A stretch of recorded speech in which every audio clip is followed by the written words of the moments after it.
What's up, everyone? Yesterday, we talked about how this fair value gap was going to be the level that we want to look for price to return back into, and then to ultimately take out this previous high right here, as well as yesterday's, or rather the daily high of 2 days ago. And this has played out to absolute perfection. Guys, today, continuation setup, super obvious. Target's going to be right here at the previous daily high. Well, in fact, that's not the previous daily high.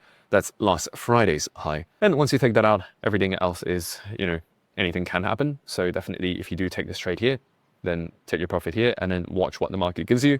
Chances are this target is going to be hit before 2 p.m. And yesterday, we also talked about how the news was at a certain time. In this case, it was at 2 p.m. and to expect some volatility during that time. And take a look at what happened here.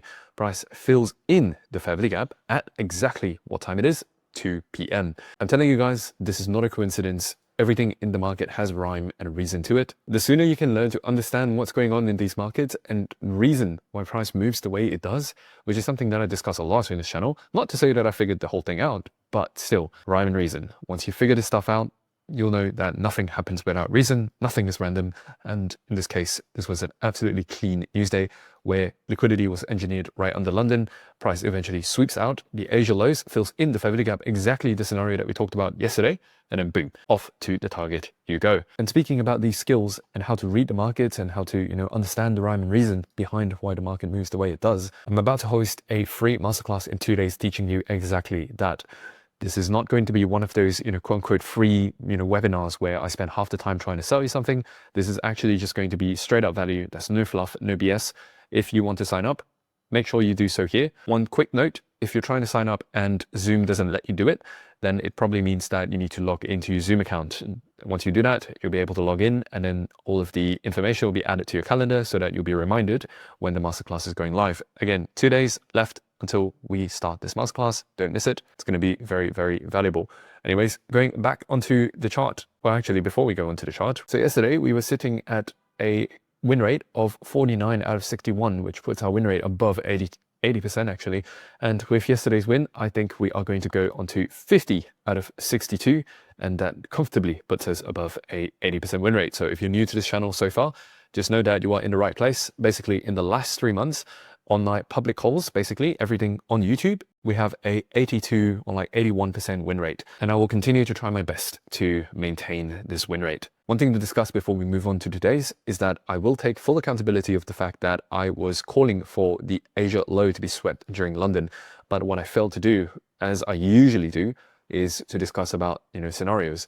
Yesterday, we talked about a potential bearish scenario, but I did not give you guys other scenarios in terms of bullish scenarios, which I am very sorry for. Like, ultimately, I can make predictions, but it's not necessarily going to come true. And what I should do better instead, moving forward, is to actually give you guys multiple scenarios, both on the bullish side and both on the bearish side, so that you guys can take advantage of everything. Now, what ended up happening yesterday instead was that London and New York failed to sweep the Asia lows and fill in the fair value gap, which was the trigger that was needed in order for price to go there. And basically, this entire move here was just engineering liquidity for ultimately, after the New York lunch hour, we came down all the way down to sweep out the Asia lows, fill in the fair value gap, and off you go. The move was actually completed today during the Asia session. And now that that is out of the way, let's move on to the daily chart, because we always want to be starting out on the higher time frame and then going down to the lower time frame. The problem comes when you start on the lower time frame, you get confused in terms of all the noise. You get confused by all of the noise and you start, trading in the wrong direction of the trend.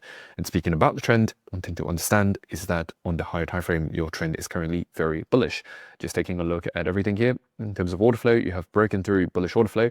And right now, bullish order flow is holding so strongly that even I was wrong, because at some point I was calling for this block to actually get traded below. Now it did get traded below, but like it didn't get closed below, and ultimately price gave a really strong reaction at that bullish order block. And currently this is now your new bullish order block. Essentially, we're in bullish order flow. And so right now, if you take one thing away from this video, is to understand that the move is not over. And if you have any retracements, right, buy the dip. These are going to be buy the dip opportunities. Same thing for yesterday. We were looking for buy the dip opportunities. How do I know this? It's due to reading order flow. Now, this is more than just market structure, because if you want to take a look at market structure, well, tell you what, you would have had a really, really tough, 3 months, because so far market structure is actually really bullish, which means that throughout this entire portion here, you would actually be looking to buy the dip. Well, guess what would have happened if you tried to buy the dip? It will have turned into a dip that keeps on dipping, which is not what you want when it comes to making money. But when you start reading order flow, that is when you get a inside glimpse into what the market makers are actually doing and how is price being delivered. And this right now, we are in bullish order flow. So this is a really good sign for the bulls, and I expect this move to continue going to the upside. Now, this brings me on to the second thing on the daily chart. Now that we understand the overall trend and the overall bullish order flow, is that yesterday's candle closed pretty bullish. In fact, today's candle is very likely going to close pretty bullish. And so the setup for today, we have already missed it, but all in all, like TLDR, today's setup is just going to be continuation. Just now, during the London session, right now, as of the time that I'm recording this, it is about to be 5 a.m. New York. Just now at 3 a.m. New York, we got a break above these two down close candles here, which validates this as a valid bullish order block, which means that later on during the New York session, if you retrace back into here, this is going to give you a easy 2R opportunity. Now, I wouldn't recommend going more than 2R at the moment, just because of how volatile today has already been. Now, an alternative setup, right? That one right there was a continuation play following the order block, but right here you have another fair value gap as well as over here. Now, both of these fair value gaps have been formed today, which means that if you were to retrace into either one of these can also be valid setups. Although I wouldn't expect price to actually retrace back all the way down to this lower fair value gap today, because that would be kind of counterintuitive and kind of contradictory to our bullish continuation setup. I want you to picture this, right? If you were to retrace into this fair value gap, if you actually start bouncing right away, it would still be all right in terms of order flow, because the bearish order flow kind of gets disrespected. But the problem comes when you start breaking through this bullish order block right here, get rejected maybe, break below this bullish fair value gap, get rejected, and then you come all the way down here, and then boom, all of a sudden you have a lot of bearish order flow resistance that you need to overcome before you're able to continue the bullish trend. So this is a valuable lesson to any of you who find yourself drawing way too many PD arrays and get confused on which one's actually valid. This is a very simple way to filter it out. Essentially, it's just thinking a little bit ahead, thinking in terms of scenarios, right? Like, if price were to come all the way down here, it would kind of invalidate the very immediate short-term bullish scenario. And so, kaboom, right now, there are two areas of interest that we will look for today. One is going to be this bullish order block right here, and the second one would be this fair value gap. Now, the bonus part about this fair value gap is that you will sweep out this low right here, which is actually a weak low. Now, for those of you who do not know what are weak lows and strong lows, ideally you want to be taking trades from strong lows, and you do not want to be taking trades ideally from weak lows. Weak lows are lows that have not yet swept liquidity, and weak highs are highs that has not yet swept liquidity. Just to give you an idea, this right here is a weak high because this has not yet swept this liquidity, and so ultimately it gets taken out. And a strong low would be something like this, where you have swept out previous liquidity. This low is going to be less likely than this low to get taken out because this low is a weak low.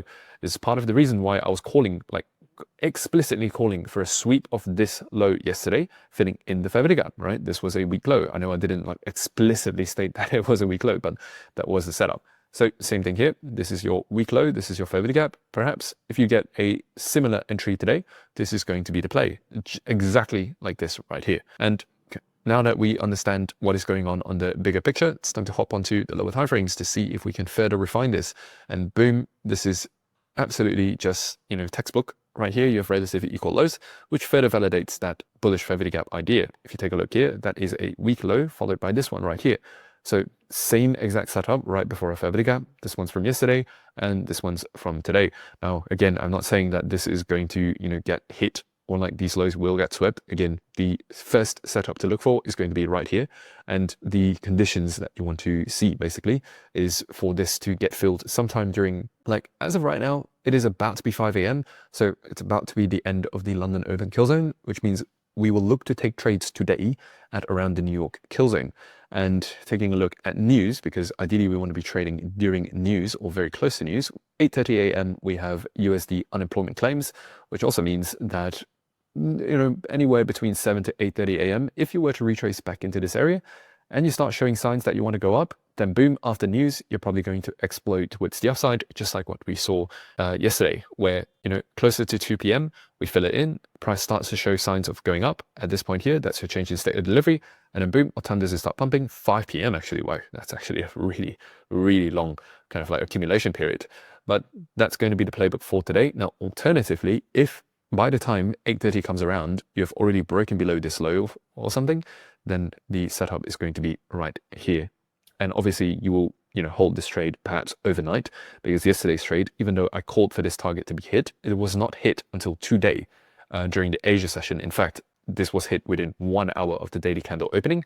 And so I cannot predict when the target will be hit, but it may be a smart idea to hold the trade overnight. And of course, apply your own risk management rules. I don't know what your risk parameters are. I don't know what are your trading rules, but in general, we would just look for continuation to the upside. Now, going onto the daily chart, let's see if we can find some targets for today. And I would say that because this previous high right here, this is also a weak high. It is also a swing high on the daily chart, which means that this is a liquidity that can be hit.